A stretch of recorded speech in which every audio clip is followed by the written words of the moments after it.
Supporting అంటే team జబర్దస్త్లో ఉండి ఇట్స్ లైక్ ఎ ఫ్యామిలీ నిజంగా చెప్పాలంటే. చాలామంది అనుకుంటారు ఇక్కడ వీళ్ళకి పడదేమో, ఒక్కొక్క టీమ్ లీడర్స్కి పడదేమో అని అనుకుంటారు. But almost like it's a family. మేమంతా కలిసి ఒక డిసెంబర్లో టూర్ కూడా చేసి వచ్చాము, గోవాకి వెళ్ళి వచ్చాము. అండ్ ఎవరి బర్త్డేస్ ఉన్నా మాది ఒక వాట్సాప్ గ్రూప్ ఉంటుంది అన్నట్టు. ఆ గ్రూప్లో ఎవరి బర్త్డేస్ ఉన్నా, ఏ ఫంక్షన్స్ ఉన్నా విష్ చేసుకుంటూ ఉంటాము. ఇళ్ళకి వెళ్ళడము, గృహప్రవేశాలు జరిగినా లేకపోతే ఏదైనా ఫంక్షన్స్ జరిగినా అందరం వెళ్తూ ఉంటాం. సో ఇండివిజువల్గా చెప్పాల్సి వస్తే అందరూ మంచి ఫ్రెండ్సే.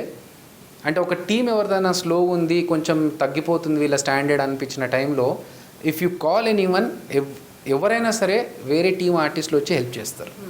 సో నాకు స్కిట్స్ బాగా రావట్లేదు, మీ ఆర్టిస్ట్ని ఒక 2 స్కిట్స్కి నేను వాడుకుంటాను అంటే they are ready to send. Even I'm ready to send. నా టీంలో వచ్చి రాముని కానీ నవీన్ని కానీ ఒకసారి పంపించు అంటే రాఘవ టీంకి, నవీన్ టీంకి, మన ప్రకాష్ అన్న టీంకి. సో ఎవరి టీంలోకి కావాలన్నా రచరవి టీంకి కావాల్సినప్పుడు ఆర్టిస్ట్లను పంపించడం, or they will come and help. నేను నాకు ఒకసారి మధ్యలో నా స్కిట్ చాలా డల్గా వస్తుంది, ఇంకా నాకు టైంలో ఆన్ స్పాట్ చేసేయాలి, ఇంకో 10-15 మినిట్స్లో నేను స్టేజ్ ఎక్కాలి, నాకు స్కిట్ సరిగ్గా లేదు.